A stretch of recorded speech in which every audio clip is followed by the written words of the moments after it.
पुणे जिल्ह्यातून एक धक्कादायक आणि संतापजनक प्रकार समोर आला आहे। ग्रामीण भागातील भोळ्या नागरिकांची फसवणूक करणाऱ्या भोंदूबाबांना नागरिकांनी चांगलाच धडा शिकवला आहे। तर नमस्कार मित्रांनो, तुम्ही पाहतात मराठी भूमी। तर महिलांची आणि गावकऱ्यांची फसवणूक करणाऱ्या या बनावट बाबांवर गावकऱ्यांनी संतप्त प्रतिक्रिया देत त्यांना पकडून चांगला चोप दिला आहे। नेमकं घडलं काय? तर पुणे जिल्ह्यातील राजगुरुनगर परिसरातील आणि खेड तालुक्यातील आदिवासी भागात हा प्रकार घडला आहे। या भागात काही दिवसांपासून एक भोंदूबाबा फिरत होता।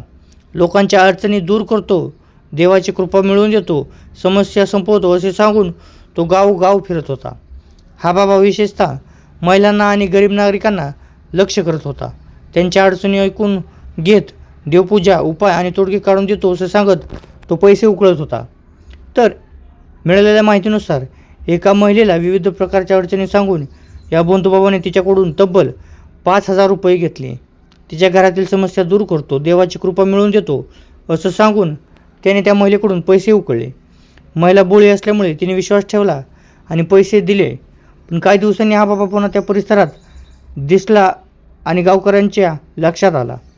हा बाबा पुन्हा गावात दिसताच नागरिक संतप्त झाले, कारण आधीच त्याने एका महिलेला फसवले होते। गावकऱ्यांनी त्याला पकडले आणि त्याची चौकशी सुरू केली। त्याला देवाची आरती म्हणायला सांगितली, प्रश्न विचारले, पण तो नीट उत्तर देऊ शकला नाही। त्याला देवाची आरती आली नाही। त्यामुळे गावकऱ्यांनी खात्री झाली की हा बनावट बाबा आहे। यानंतर संतप्त गावकऱ्यांनी त्याला पकडून खांबाला बांधले आणि चांगलाच धडा शिकवला। काही लोकांनी तर काट्याने मारले व काही लोकांनी पोलिसांना फोन करण्याचीही मागणी केली।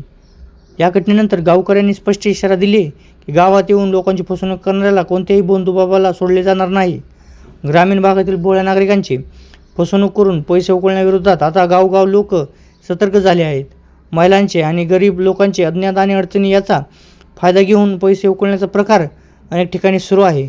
पण आता नागरिक स्वतः पुढे येऊन या लोकांना चांगलाच धडा शिकवत आहेत। तर या घटनेनंतर नागरिकांनी इतर गावांमध्येही सावध राहण्याचे आवाहन केले आहे। कोणताही बाबा, साधू किंवा भोंदू व्यक्ती गावात आली आणि पैसे मागू लागली तर त्याची माहिती लगेच पोलिसांना द्यावी। देवाच्या नावावर पैसे उकळणाऱ्या लोकांपासून दूर राहा आणि अशा प्रकारावर विश्वास ठेवू नका असा संदेश गावकऱ्यांनी दिला आहे। तर या घटनेनंतर स्पष्ट झाले आहे की ग्रामीण भागातील नागरिक आता जागरूक होत आहे। भोंदूबाबाच्या नावावर होणारी फसवणूक आता सहन केली जाणार नाही। काही स्वतः पुढे येऊन अशा लोकांचा धडा शिकवत आहेत आणि पोलीस प्रशासनालाही माहिती देत आहेत।